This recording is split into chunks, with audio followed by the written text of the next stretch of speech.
Hello, Oscar.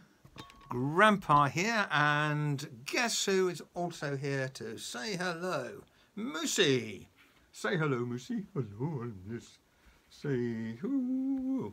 Anyway, Moosey's been really good. I hope you've been good too, Oscar, and you're enjoying school and have been having lots of fun today and yesterday, and enjoying the snow. I think it's really cold with you, isn't it?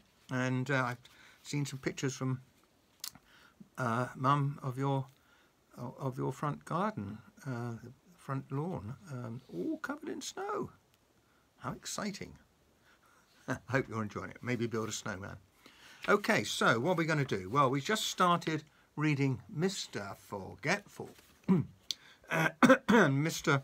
Forgetful lived in Forget-Me-Not Cottage, and the owner in the cottage of Forget-Me-Not Cottage was Mr. Forgetful, and he was fast asleep, and he was having a dream. Then the sun streaming through the windows woke up Mr. Forgetful. Oh, he yawned and stretched his arms and tried to remember what he had been dreaming about. But of course he couldn't, because Mr. Forgetful can't remember anything. Anything at all. There he is in bed, and he can't remember anything. Look, I think he's fast asleep there. He can't remember anything ever. How about that, Oscar? Never remembering. Oh, that would be difficult, wouldn't it? Mr. Forgetful got out of bed and went to wash his face. But he'd forgotten where the bathroom was in his house, so do you know what he did? Yep, he walked into the wardrobe. Silly me. He giggled to himself. There he is, walking into the wardrobe. Silly Mr. Forgetful. Excuse me. Eventually, of course, Mr. Forgetful found his bathroom and washed his face. He even remembered to clean his teeth. Then he went downstairs to make himself some breakfast. He toasted some bread, but of course he forgot about it, and it was burnt. He boiled himself an egg, but of course he forgot about it, and it was hard-boiled. Mr. Forgetful has burnt toast and hard-boiled eggs for breakfast every day. Oh, silly Mr. Forgetful.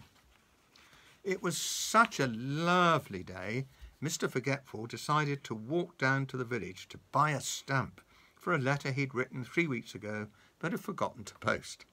Off he sat. And did he remember to shut the door of Forget-Me-Not Cottage behind him? Of course he didn't. So there he is, happily walking off, and he's forgotten to close the front door. Good morning, Mr. Forgetful, said Mrs. Parcel in the village post office. What can I do for you this fine morning? I'd like, I've forgotten, he said. A stamp, suggested Mrs. Parcel, looking at the letter Mr. Forgetful was carrying. Yes, a stamp. That's what it was. I was trying to remember not to forget, said Mr. Forgetful. Mrs. Parcel smiled. She was used to Mr. Forgetful. There she is.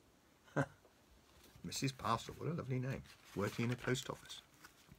Mr. Forgetful had some more shopping to do. But could he remember what it was he was supposed to remember not to forget to shop for? Of course he couldn't. There he is wondering what it is he's got to shop for. So he decided to go home. On his way he met the village policeman going the other way.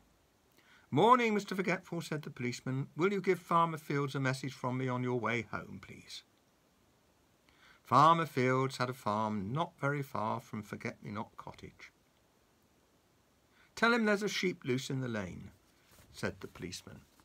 So there's the policeman telling Mr. Forgetful that to tell the farmer, Farmer Fields, there's a sheep loose in the lane. Poor Mr. Forgetful. What do you think happens, Oscar? He'd never had a message to remember in his life before.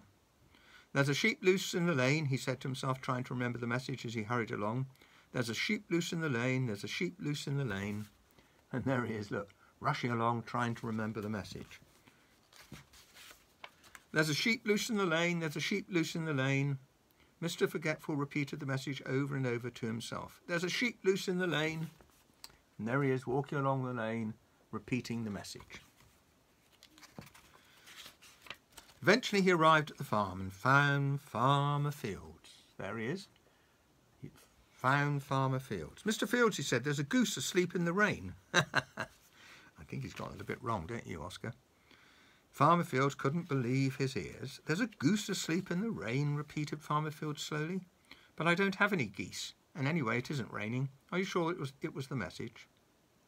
Poor Mr. Forgetful. He got it all wrong and he couldn't remember how to get it all right. He simply couldn't remember at all. So off he went home. Poor Mr. Forgetful. Look, he's looking very sad there, isn't he? Very sad. Mr. Forgetful walked away from Farmer Fields' farm, feeling very sorry for himself. "I wish I could remember things," he thought. He was so busy feeling sorry for himself that he didn't see that there was a sheep loose in the lane. He bumped into it and fell over. "Bother," said Mr. Forgetful. "Bah," said the sheep. "How silly, letting a sheep loose in the lane," thought Mr. Forgetful. There he is. Dear. And then he remembered the message. He jumped up and ran back along the lane to the farm as fast as he could. There he is, running as fast as he could. Mr. Fields, he called as he ran into the farmyard. "Mr. Fields, there's a goose asleep in the rain." He'd forgotten again.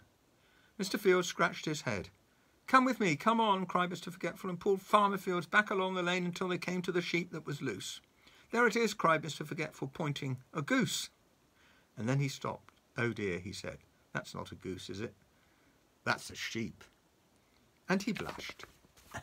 And there's Mr. Forgetful blushing. "I think," smiled Farmer Fields, "that you're the goose." And he chuckled, and Mr. Forgetful giggled, and Farmer Fields laughed, and even the sheep started to laugh. It was so funny.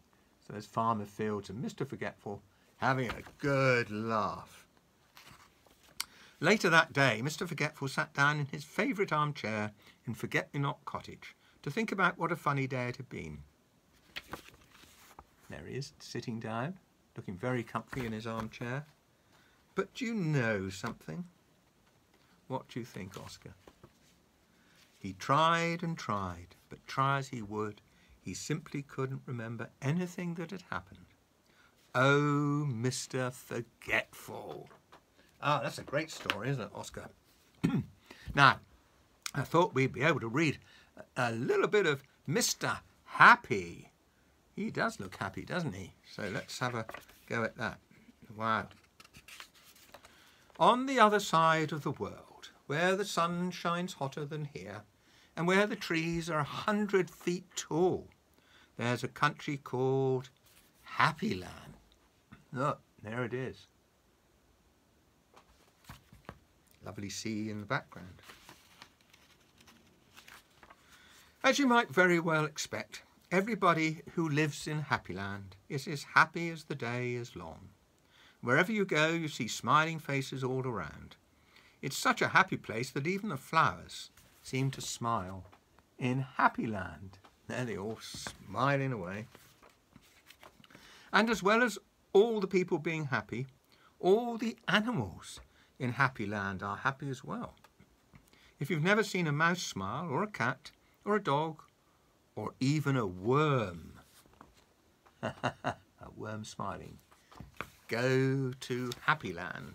That seems like a great place to go to, doesn't it, Oscar?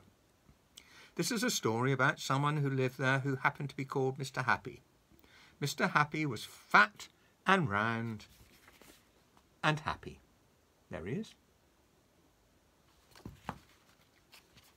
He lived in a small cottage beside a lake at the foot of a mountain and close to a wood in Happy Land.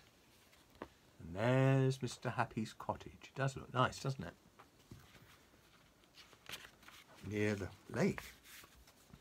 One day, while Mr. Happy was out walking through the tall trees in those woods near his home, he came across something which was really rather extraordinary. There he is, walking in his woods nearby to his cottage.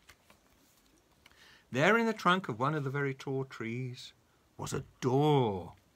Look. A door in a tree, Oscar. What do you think that might lead to? Oh, we're going to find out. Not a very large door, but nevertheless a door. Certainly a door. A small, narrow, yellow door. Definitely a door. I wonder who lives here, thought Mr. Happy to himself, and he turned the handle of that small, narrow, yellow door. The door wasn't locked and it swung open quite easily. Just inside the small, narrow, yellow door was a small, narrow, winding staircase leading downwards. Mr. Happy squeezed his rather large body through the rather thin doorway and began to walk down the stairs. There he is, walking down the stairs. The stairs went round and round and down and down and round and down and down and round. Eventually, after a long time, Mr. Happy reached the bottom of the staircase. He looked around and saw, there in front of him, another small, narrow door. But this one was red. So what happens next, Oscar, do you think? Mr. Happy knocked at the door. "Who's there?" said a voice, a sad, squeaky sort of voice. "Who's there?" Mr. Happy pushed open the red door slowly, and there, sitting on a stool, was somebody who looked exactly like Mr. Happy, except that he didn't look happy at all. In fact, he looked downright miserable. Oh dear!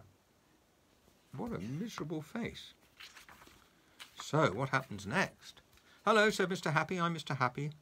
"Oh, are you indeed?" sniffed the person who looked like Mr. Happy but wasn't. "Well, my name is Mr. Miserable, and I'm the most miserable person in the world."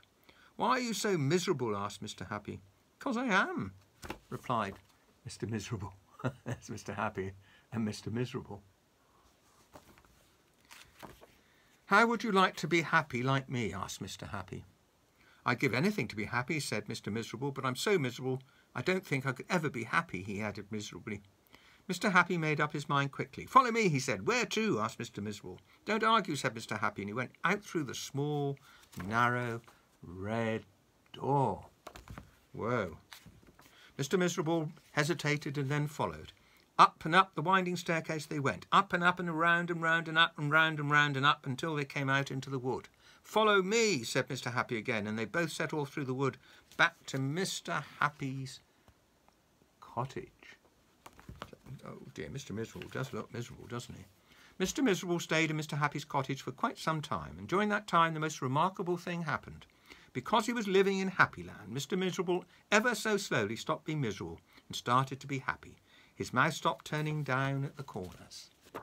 Look, he's almost happy now. And ever so slowly it started turning up at the corners.